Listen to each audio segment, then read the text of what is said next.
Well, let me say a couple of things. Do I support free education? Yes. I think it's important. I think any major society, when it was undertaking development, had some form of free education, particularly at both primary and secondary and tertiary level. So most of Western Europe in the development phase had free education. Most of East Asia had it. Most of the other societies had it at various points in their existence. So is free education important for facilitating a development, the national development of the society? Absolutely. The question becomes, how do you do it? Now, is it possible? It's perfectly possible. At the moment, we spend 22 billion on higher education. All right? Corruption in this country, in the public sector alone, is 30 billion. So if you brought corruption down by 80%, you would be able to fund free education without spending a cent extra on the existing budget. So the question is it possible to do? Obviously it's possible to do. The question is, we're not making the right choices as a society. We're allowing thieves to effectively take the money from effectively poor people. This is why, for me, corruption is not stealing from the rich, it's stealing from the poor.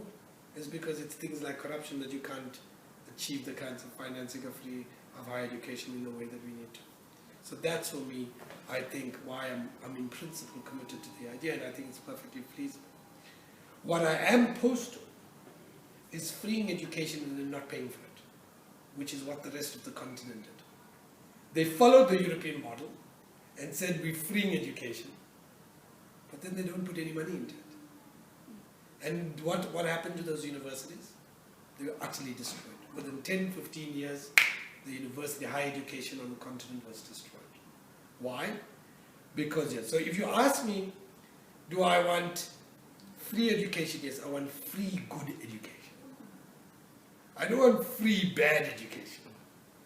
Because if you go to many parts of our quintile 1 and 2 schools, we give black students, mainly poor, from the most side, free bad education.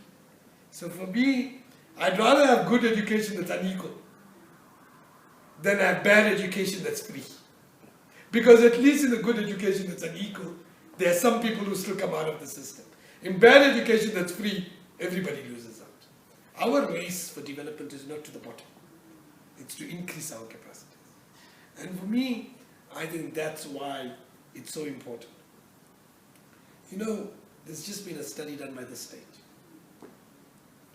that suggests that of our education budget, we spend only 12% on higher education because of the challenges. Only 12%. That means 88% is spent on primary and secondary education. And still they're not addressing it. At this moment, we spend 0.75% of our budget. At this moment, we spend 0.75% of our GDP on higher education. 0.75%. The average around the world is much higher.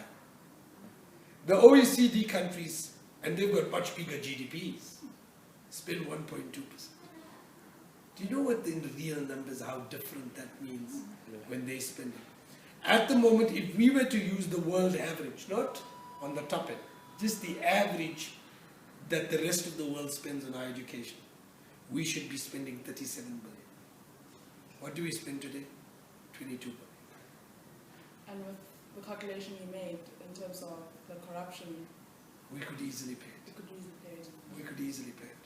We could reach the national average on free education.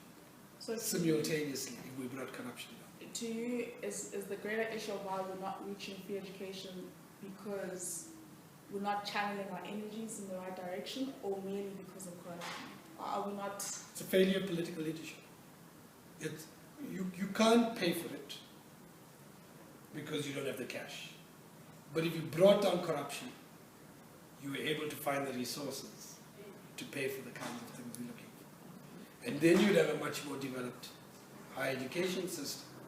And a much more developed higher education system would then impact on how people, they would be much more productive, they would impact on the economy in a much more productive way, and it would have an added benefit. That's 50% of our students at the moment don't finish their degrees. 50%. So you start, 50% of the students who start university education never complete it. That's not only a tragedy, it's a wastage of human talent. It's a wastage on a scale, on a colossal scale that's unacceptable. So, if you ask me for free education, yes, I'm very pro-free education. I think it's doable. In our lifetime? In our lifetime, if we had the courage to act against the people who were corrupt. And that's where our failure has been. It's perfectly doable. Other societies did it. But do we have the political courage to make the hard choices we made? 10 years ago, people said the antiretrovirals wouldn't be provided to HIV/AIDS sufferers. Today, Aaron Motsoaledi has 2 million HIV/AIDS sufferers on antiretrovirals, the highest in the world. It happened in 4 years. Political will. Political will. That's the big question, political will. Okay. Okay. Thank you so much for your time. All right, good.